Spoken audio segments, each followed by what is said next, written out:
Okay, I'm now joined by Tyler Shinn. Tyler's agreed to come and do this interview for the MMA Fighting Facebook page. Tyler is one to watch. He's an up-and-coming fighter. He's currently 6-1. Tyler, thank you very much for joining us. Thank you for having me. My pleasure. Now, you started fighting professionally in 2011, but before we talk Right. about what you've done so far, I just want to get a little bit of your background. What got you into mixed martial arts? Well, I wrestled for Oklahoma State, and interestingly enough, I was interested in martial arts since I'd first seen it.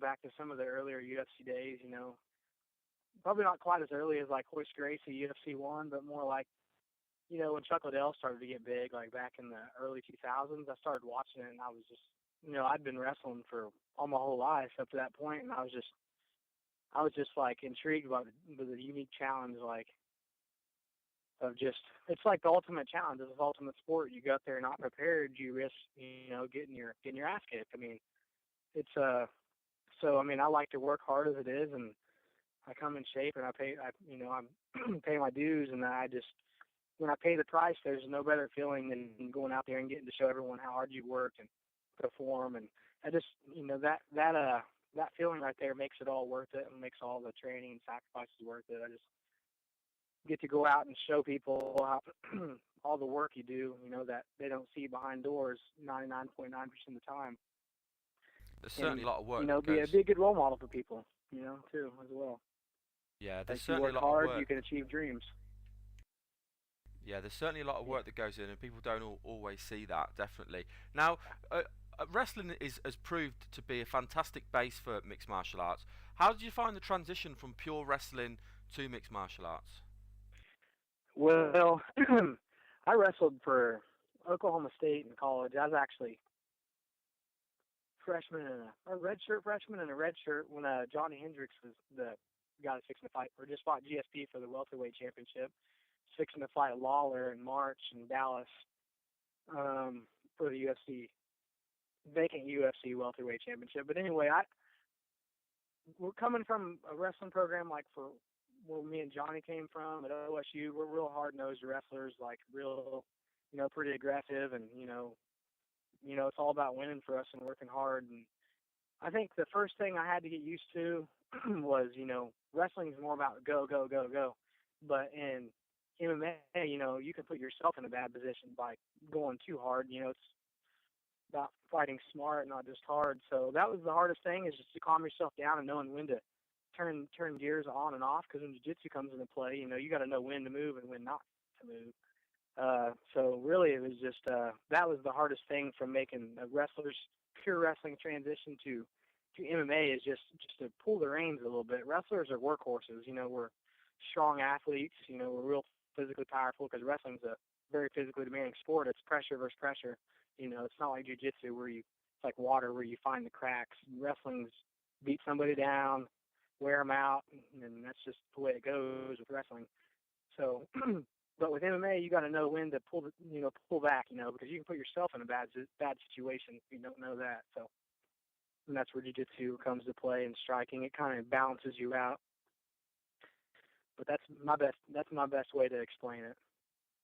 Yeah, I think that makes sense. Like you say, with the wrestling, it's all about pressure, pressure, pressure. But that's not always necessarily going to be the case, especially when you're working to defend against submissions and obviously look for submissions yourself. Yeah, What's interesting yeah, for me and as well strike. about, yeah, of course, Yeah, yeah, with your record as well, with 6 wins, what stood out to me was the fact that you've shown yourself to be quite well rounded. You've got a KO TKO on there. You've got 3 submissions and 2 decisions. So is that the way you like to consider yourself as a well-rounded fighter? yeah. That's my whole goal is I put my time in. I put a lot of time in on my stand up, and I think a lot of people haven't really got to see me in a good stand up fight yet. But then I haven't fought anybody that's been able to stop me from taking him down. So even my Chris Holdsworth fight, the one loss I had, Holdsworth, he was a really good wrestler, really good black belt, and really big at bantamweight too. And he just won the Ultimate Fighter actually in the UFC now. I had a great fight with him. We was going at it pretty hard. I almost had a knockout in the first round, and it was a big flurry. right at the end of the round, he had my back. And the second round, I took him down. I got triangled. It was a, it was a tough fight, but that fight taught me, I need to come and I need to, it taught me my first lesson. I need to know when to slow down. I need to get my composure. So I just put a lot more training in, a lot more time on my sparring and whatnot. So, yeah, I would say that being well-rounded would be a good way to describe me. I'm a grappler at heart, but I have, I can for sure knock somebody out with right or left hand. So they have to be worried about that too. Yeah, Chris For Holdsworth sure. certainly had a great showing on the Ultimate Fighter. Yeah. I mean, were you tempted to go for that show yourself, with it being your weight class? Yeah, I did actually go down to the tryouts and I did good and everything. What, this was just kind of the rumor. They didn't really directly tell any of us, but Joe Silva kind of made it, and then he kind of just said that, there was a lot of us that maybe didn't have quite enough fights, and get some more fights, and then at that point I was 3-1. At this point I'm 6-1. So, I think with a few more fights I might have been on the show, but I think they wanted the experience. That's just what they told me. But then they took some guys that had three wins. And a lot of it's to do with connections. You really never know. But it's not just about the Ultimate Fighter. They didn't really find the best fighters per se. They got to grab some guys that are going to be good for TV as well when they find personalities and whatnot. So I honestly would rather not go out by the way of Ultimate Fighter to get in the show. I'm just, 2014 should be the year as I'm able to get in as it is, just off my fights and whatnot.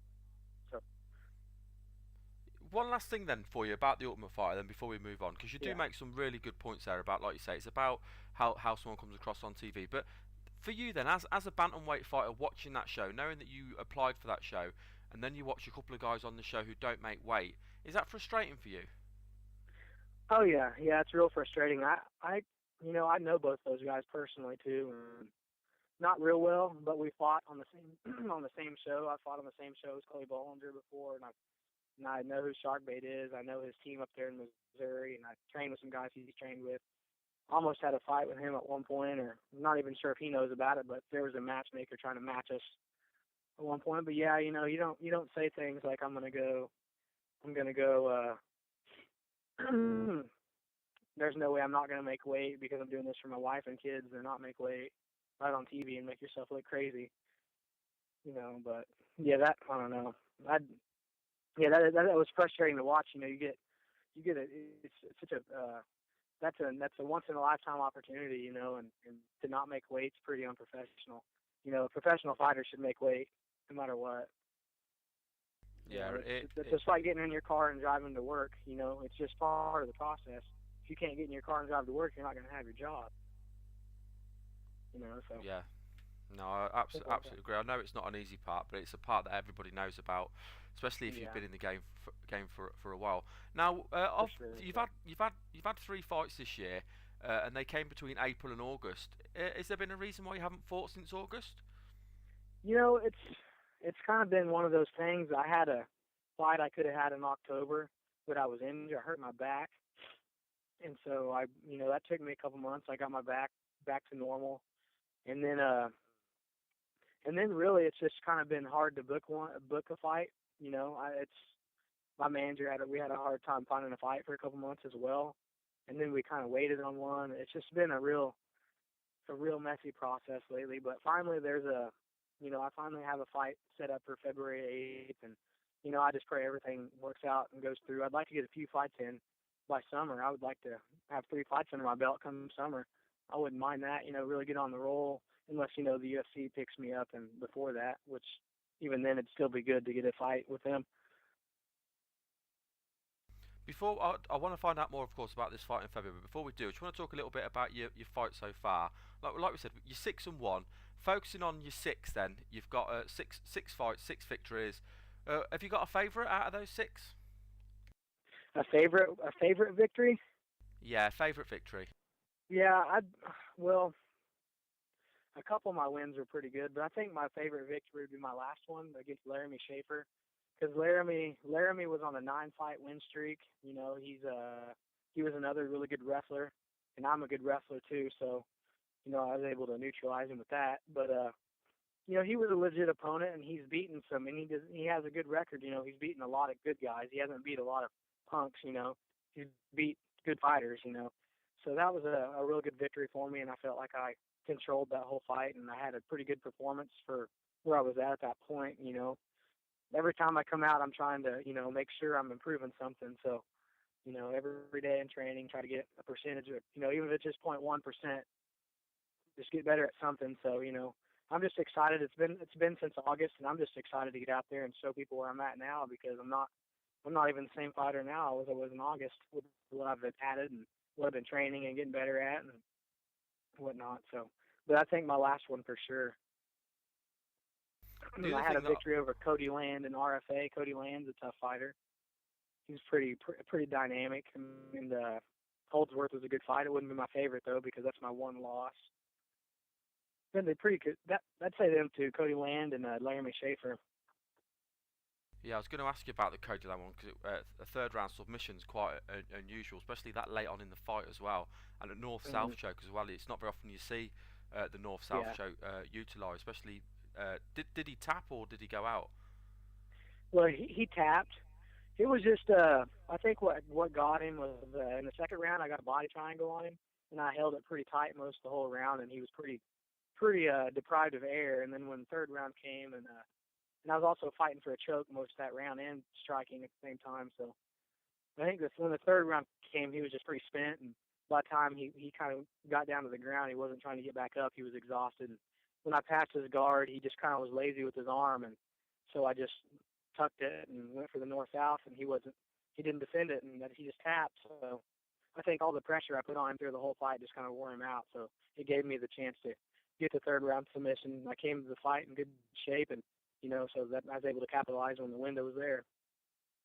Absolutely. It sounds like you'd obviously, like say, you'd wore him out, and he's looking for a way out of the fight, and he's given up a position, and you've made the most of it. Now you said you've got a fight booked for February. What promotion's that with, and who's that against? Well, it's the promotion is C3 Fights. As far as my opponent, I can't really announce that yet, because it's not been like there's not even been a verbal agreement yet, but there's a couple guys that are saying they're going to. So, but either way, I'm gonna for sure be on this card. I'm gonna be their main event, more than likely. So, it should be exciting. And how eager are you to get back in then after the layoffs? I know you've had, like say, the injury, but with all the messing around since August, how eager are you to just get back in and get back, get another win under your belt? Can you ask that question one more time? Yeah, sorry. After the layoff with your back injury and the way things have gone out with fights not happening, how eager are you to just get back in the cage and just get another win? Because of course you're undefeated on C3 as well, aren't you? You've won all your fights under that banner. Yes. Yeah, I'm super excited. I'm so excited that I'm just looking forward to training tonight. After I get off the phone with you guys, I'm heading to the gym, and then I'm probably just going to rest so I can be ready to train tomorrow. I know it's New Year's and everything, but I'm not really going to go out. I got 5 weeks of this fight, and I'm just getting back in the zone. And I'm actually dropping a weight class too, so I have to make 130 pounds. I'm making a catch weight for this because the next fight I'm making 125. I haven't actually made 125 yet, but this is going to be my first attempt, and I'm pretty confident I can do it, and I'll be really big at that weight class. So it's going to be a real tough cut, but I think it's going to pay off. It makes me be even more disciplined with my diet and whatnot. And, with that extra focus, I mean, that's just more sacrifice, and that's just more fire, more fuel to the fire. Yeah, I saw that. I saw that either on your Twitter or your Facebook that you were going to drop weight. I was going to ask you about that. Is it now that you've seen the UFC, of course, are picking up the smaller weight classes, because for years they didn't do featherweight, and then they added in featherweight and bantamweight, and of course now they've added in flyweight. Does that mean that the smaller athletes, they can actually fight to their best now, because they can fight at the best weight class rather than having to fight up weight classes? Could you say that last part one more time? My phone was cutting out. So excuse me. No, that's okay. Now that that we've seen that the UFC are now picking up the smaller weight classes, because for years we didn't have featherweight, bantamweight, flyweight. Does that mean that the smaller athletes, they can actually fight at their best weight classes now, rather than trying to fight up weight classes to get the bigger fights? They can actually get the bigger fights at their natural weight classes. Does that make things a lot better? For you fighting at making those decisions to fight at that weight class. Yes, it gives a small guy a chance to have an advantage in a fight. If there was only like a say they didn't even add 35 or 25, guys like my size fighting 145. I mean, I could get my body weight up to 160. That's not an issue. But like, you're fighting when it comes down to it, you're fighting a guy that's got a bigger frame than you do. His body's bigger. You might be got a lot of mass, but you're going to risk getting tired before him. He's got size on you, especially if skill levels even, then size is going to obviously become a factor if skill's even. So, it's his gas tank's going to be dwindling down slower than mine because of the weight I'm dealing with against him in power. So, I think it evens things up a lot, and it gives us a chance. And plus, you get to see 125, 135 pound guys fight. I mean, it's almost impossible to have a boring fight between two good fighters at those weight classes. All of us are going to be quick and explosive, and there's going to be scrambles and a lot of action, a lot of energy. And they're two exciting weights to watch. So, it motivates me, and it motivates me a lot too. Going down to this small class, I feel like I won't have to deal with range or reach as much. My reach is going to be about the right size for, probably long or even just normal for this weight class. So it's good too. I like that because I'm having to slip and fight a lot on my way at 135, and which wasn't a factor, but now it's going to help me enjoy even more advantages now. Yeah, absolutely. And how big of a factor will your wrestling be at 125? Because like you say, you'll be a bigger fighter at 125.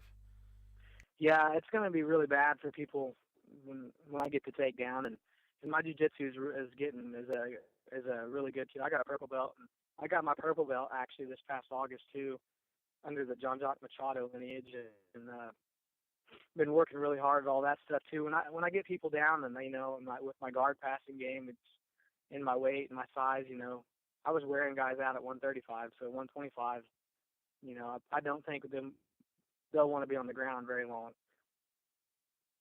more than likely, unless he's another really good wrestler or jiu-jitsu guy. Yeah, I think you're right, especially like you say, with guys that are evenly skilled, size is going to come into play, and with you maximising yourself now by getting down to 125. Mm-hmm. There's so much potential, isn't there? Well, it's been really nice having you on the show. I really appreciate you giving me your time and coming on and having a chat. Of course, this is the first time we've talked, so I look forward to us talking again in the future as we watch your 2014 unfold.